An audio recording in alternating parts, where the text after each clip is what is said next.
Bienvenue dans cette nouvelle édition du Non-Stop Info. Au sommaire, le chef de l'opposition parlementaire malien, Soumaïla Cissé, officiellement candidat à la présidentielle de juillet 2018. Il a été investi candidat le 12 mai par son parti, l'Union pour la République et la démocratie. Une cérémonie largement plébiscitée par les acteurs de la société civile et de nombreux partis politiques. La première édition de l'Afribat Cameroun 2018 s'est achevée ce samedi 12 mai à Yaoundé. Le premier salon africain du bâtiment et des métiers connexes a notamment rencontré une forte participation des experts tunisiens. Et puis nous partirons au Congo où l'aide aux albinos est le fer de lance de l'association Johnny Chancel qui a organisé un concert de collecte de fonds le 12 mai. Des fonds qui permettront de financer les opérations chirurgicales des albinos défavorisés. Au Mali, un nouveau candidat fait officiellement son entrée dans la course à la magistrature suprême.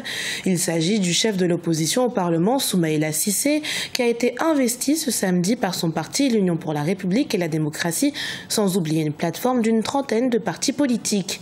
Une cérémonie largement suivie par ses partisans. Reportage de Mokhtar Bari, notre correspondant à Bamako.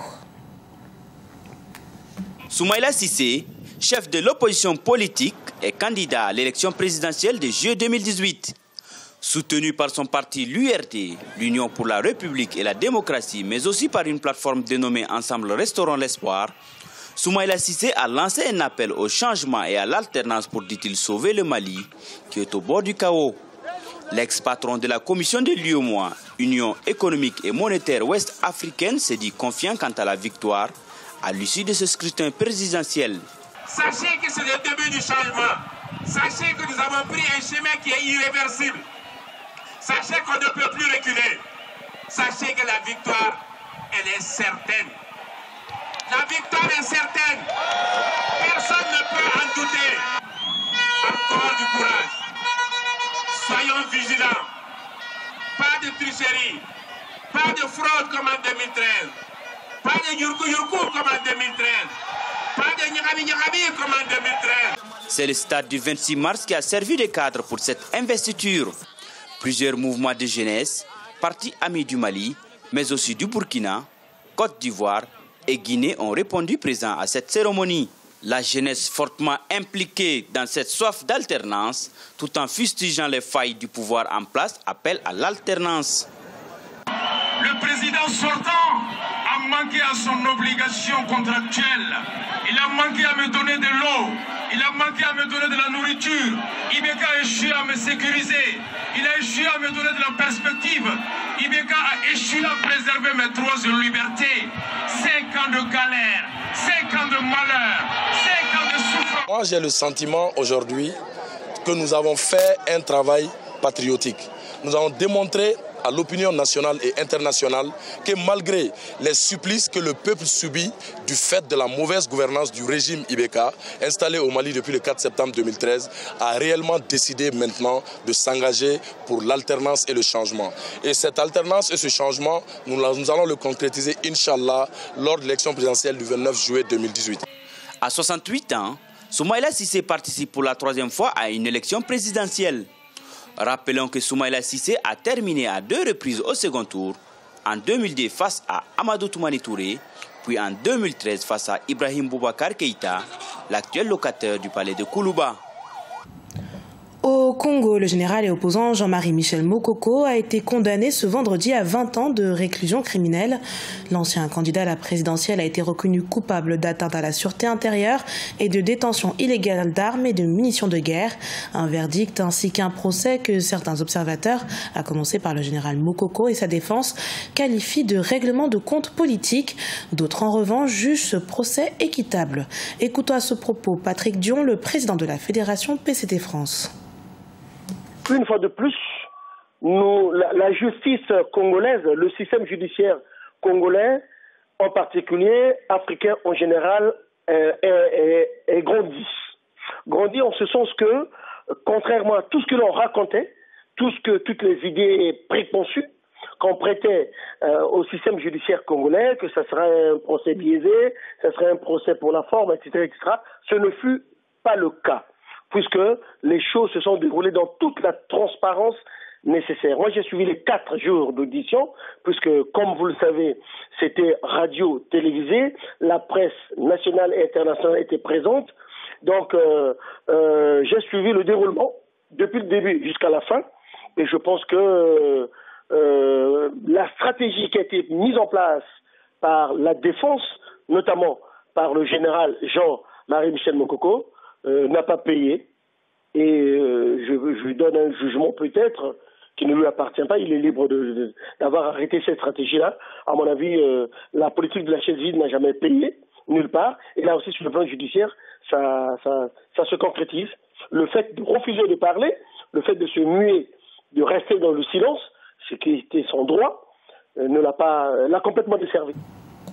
La capitale camerounaise Yaoundé a abrité jusqu'au 12 mai l'Afribat, le premier salon africain du bâtiment et des métiers connexes, organisé par la Chambre de commerce du Cameroun en partenariat avec la Chambre de commerce et d'industrie de Sfax en Tunisie. L'Afribat est le point de rencontre d'une centaine d'exposants, dont 40 professionnels tunisiens. Reportage de Viviane Baoken, notre correspondante au Cameroun. 40 entreprises tunisiennes spécialisées dans le secteur du bâtiment et des métiers connexes ont répondu à l'appel de la Chambre de commerce et d'industrie de Sfax et ont exposé durant 5 jours au Salon africain du bâtiment à Yaoundé leur savoir-faire devant un public attentif. Conscients du plein essor que connaît le secteur au Cameroun, ces professionnels des domaines de la construction, de la plomberie, du carrelage et de l'électricité n'ont pas hésité à saisir cette opportunité pour présenter la compétence tunisienne dans un marché camerounais en pleine expansion. C'est la Chambre de commerce de Sfax qui nous a donc encouragés à participer à ce salon.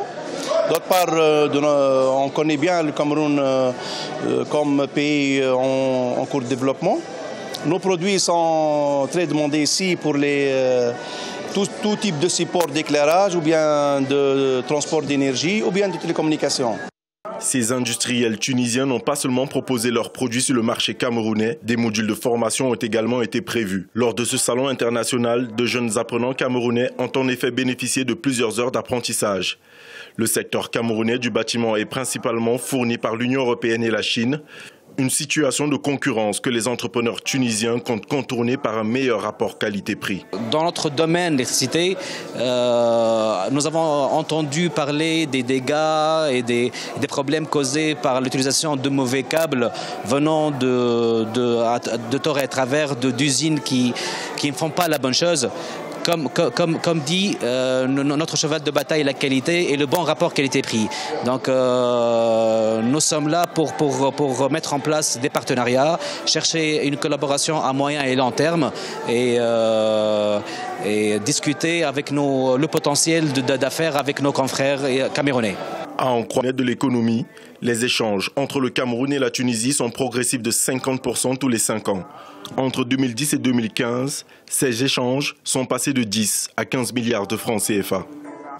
Et ce sujet était celui de Thierry Ndassa, notre correspondant au Cameroun. Dans l'actualité également, améliorer la condition des albinos au Congo. C'est ce pourquoi se bat l'association Johnny Chancel pour les albinos depuis 2014. Quelques semaines après avoir ouvert sa première clinique offrant des soins aux albinos, la première du genre en Afrique centrale, l'association a organisé un concert de collecte de fonds en faveur des albinos défavorisés ce samedi. Événement où le mot d'ordre était de lutter contre la discrimination et les inégalités faites aux albinos. Reportage de Deva Panzou, notre correspondant au Congo. Plusieurs artistes, musiciens, humoristes et chorégraphes ont presté ce samedi 12 mai 2018 pour exprimer leur soutien aux albinos. Parmi eux, Evans Mab, Welfare Kaya, les Sages d'Afrique, Seto, les Anges Blancs, Saint-Patrick Azano, Evette Voice et l'ancien combattant de la musique congolaise, Zao. Un seul message a été transmis par les artistes, lutter contre la discrimination faite aux albinos et combattre toute inégalité. Personnellement, les inégalités, c'est ce qui ne manque pas ici. Nous les voyons un peu partout et nous remarquons que de nos jours, beaucoup d'albinos sont un peu marginalisés, surtout dans le monde du travail, dans le monde professionnel, dans le monde social. Je suis là ce soir pour essayer, oui, par ma présence, de contribuer à la lutte pour justement la considération des albinos en tant que êtres humains, ils le sont, pas moins que nous, pour qu'on comprenne que les idées reçues autour des albinos ne sont pas toujours de bonnes idées. La situation des albinos au Congo demeure précaire. Le concert organisé par l'ONG Johnny Chancel pour les albinos consiste à collecter des fonds en faveur de l'association et financer le séjour des médecins étrangers qui traiteront ceux des albinos dont les moyens limités ne permettent pas de prendre en charge leur évacuation médicale. Ce concert de collecte de fonds, c'est pour pouvoir soigner des albinos atteints de cancer de peau, car depuis 7 ans, nous œuvrons comme ça. Nous faisons des évacuations des albinos vers l'étranger et ça nous coûte énormément cher. Alors nous voulons ramener les docteurs de l'étranger pour venir faire ces opérations-là ici. C'est pour ça qu'on a besoin vraiment du soutien des gens qui nous regardent et qui veulent bien nous aider de venir vers nous pour pouvoir accompagner ce projet-là. L'association Johnny Chancel pour les albinos a été créée en 2014 dans le but d'améliorer les conditions de vie des albinos et de contribuer à leur insertion sociale. Depuis le 21 avril 2018, l'association a inauguré sa clinique, parmi les premières en Afrique centrale, au sein de laquelle les albinos sont traités gratuitement. Ce journal a été réalisé par l'ensemble de la rédaction. Merci pour votre fidélité. Dans un instant, une nouvelle édition de l'actualité sur Africa 24.